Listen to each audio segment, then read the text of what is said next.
It is like super cold, like maybe 20 degrees.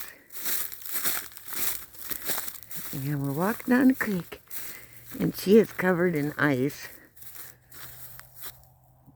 But she needs this. She needs to get out and run every day, or she is a total pain in the neck, actually. But look at this. Oh, a gunshot.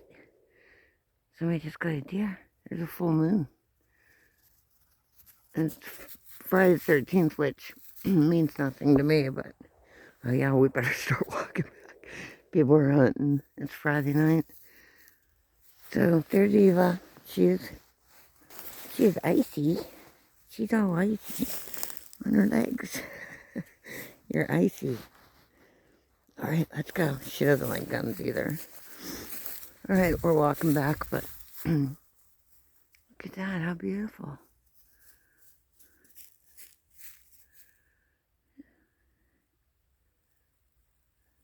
No drones, no weird drones. Although I've been seeing drones for like 7 years, so it doesn't surprise me.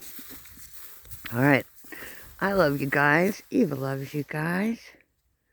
Keep on smiling. Things are really, really, really moving in the right direction. Big doors turn on tiny hinges. Love you guys.